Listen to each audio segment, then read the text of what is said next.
Sa lugar na puno ng tawanan, sumasayaw ang mga mag-aaral ng may kagalakan. Ngunit ang mga anino ay nagpapahiwatig ng isang lihim na misteryo. Tinatapakan ba ng mga ngiti ang isang malalim na katotohanan? Sa mundo kung saan ang kaalaman ay kapangyarihan, ang paghangad ng akademikong kahusayan ay naging isang walang humpay na paglalakbay para sa marami. Ngunit anong mangyayari kapag ang pagtugis ng kahusayan ay naging isang bilangguan at ang paghahanap ng kaalaman ay naging isang balakid para mabuhay?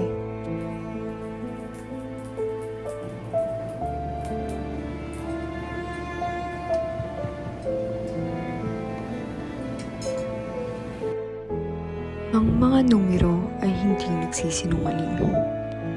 Another issue in the Korea's education zeal for sector education that is- spokesperson Ayon sa mga eksperto na sina Jeronimo, Hernandez at iba pa, ay itinatalang 69% sa babae at 71% sa mga lalaking Pilipinong mag-aaral ang nakakaranas nito. Ang academic pressure.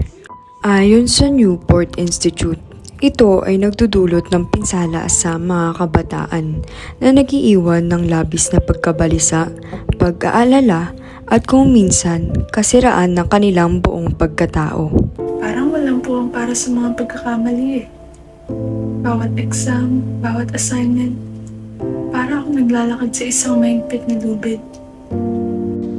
Hindi ko na matandaan kung kailan ako ulit natulog ng na 4 na oras. Nakakapagod, sobra. Nandyan yung patuloy na pressure upang makasabay sa hulma ng tagumpay na ito. Ngunit nakakasawa na. Gusto ko na lang maging masaya. Hindi lamang ito tungkol sa mga grado ko. Ito ay tungkol rin sa takot na biguin lahat ng tao sa paligid ko. Yung mga guro ko, yung mga magulang ko, at yung pinakamasaklap sa lahat, yung sarili ko. Ang sistema ay masyadong maraming hinihingi. Hindi mapagpatawad. Oras na para sa pagbabago. Sa gitna ng dilim, may pag-asa.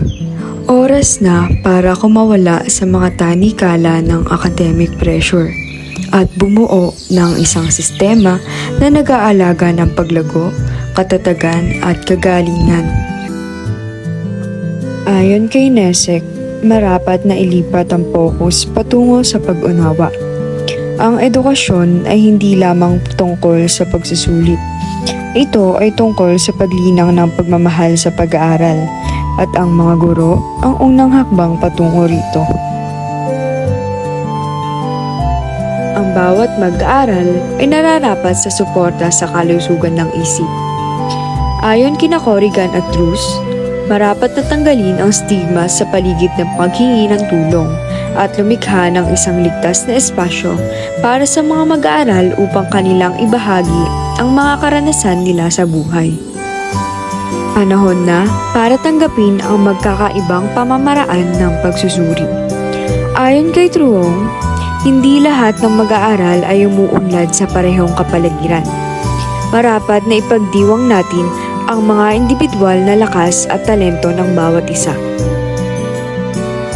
Isinaad ni Pons na mahalaga ang papel ng mga magulang.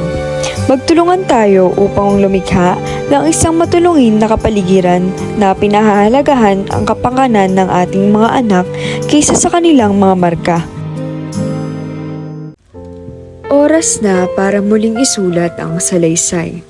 Sama-sama, putulin natin ang mga tanikala ng academic pressure at bumuo ng isang kinabukasan kung saan ang pag-aaral ay isang paglalakbay, hindi isang karera.